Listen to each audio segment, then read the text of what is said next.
I'm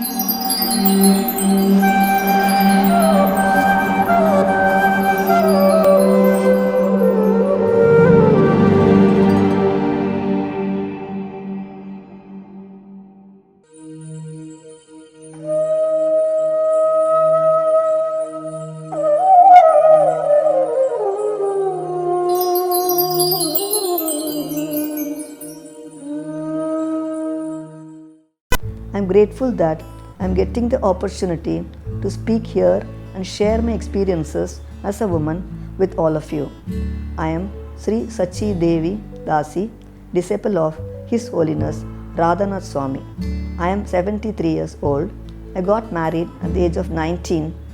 I have played many roles a woman gets to play during her lifetime: a daughter, sister, wife, mother, grandmother, and others, and take the opportunity today to reflect on these roles and on the changing faces of the Indian women that I have seen through the 70 years of my life. I was brought up in Chennai, Tamil Nadu, as the youngest one amongst 9 siblings. I have 4 brothers and 4 sisters.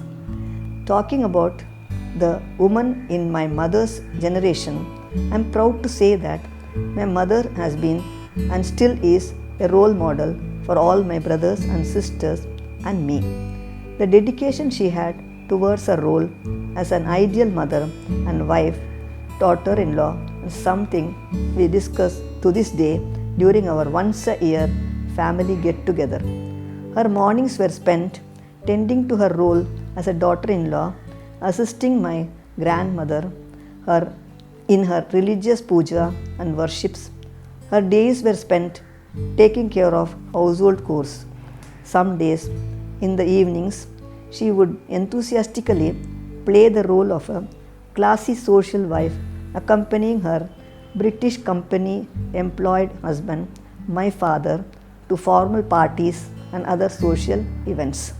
Although we were 9, we never felt neglected. On the contrary, until her last days, she insisted on instilling values of togetherness amongst all of us, a lesson each one of us is grateful for to this day.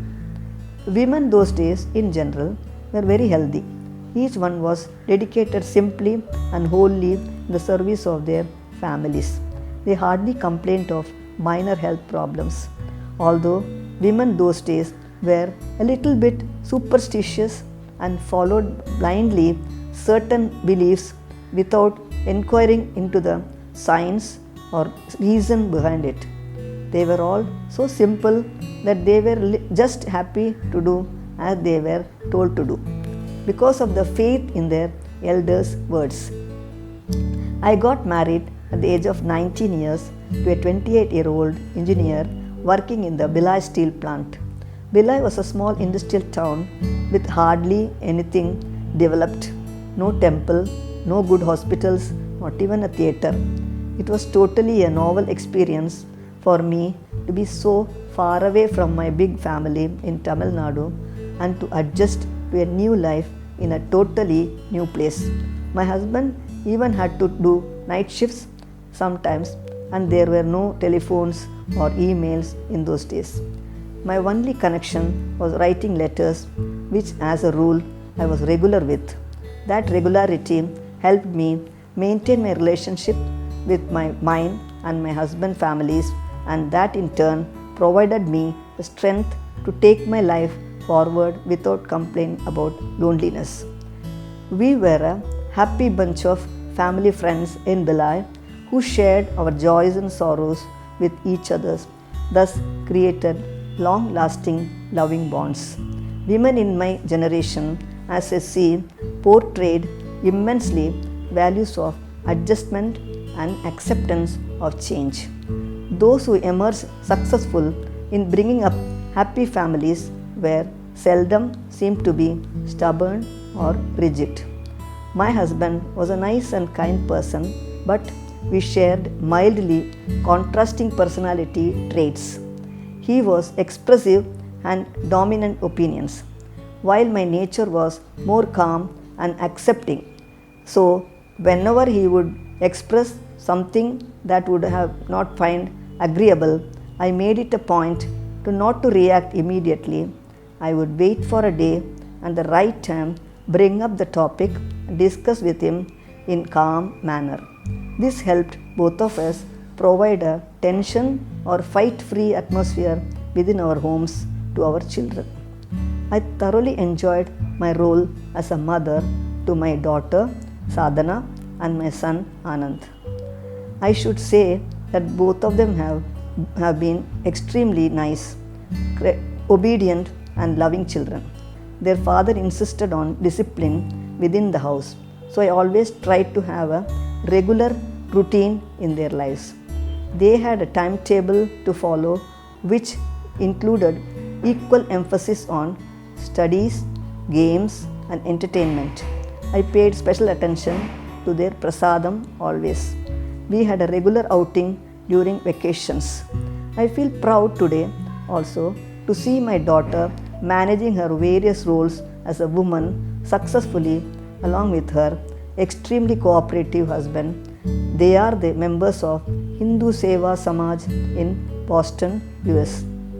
My Guru Maharaj, His Holiness Radhanath Swami, has always spoken with high respect for women, exhibiting values of humility, tolerance, and mainly forgiveness. He has given many lectures on these quoting examples from many Vedic stories. Whatever he says is true, so I personally feel that the new generation of women would benefit immensely by following his ideals, and that will help them bond their families together. I also admire ladies within ISKCON a lot for their love and respect toward their gurus. But mostly what I am inspired by in them is their enthusiastic zeal for doing devotional service.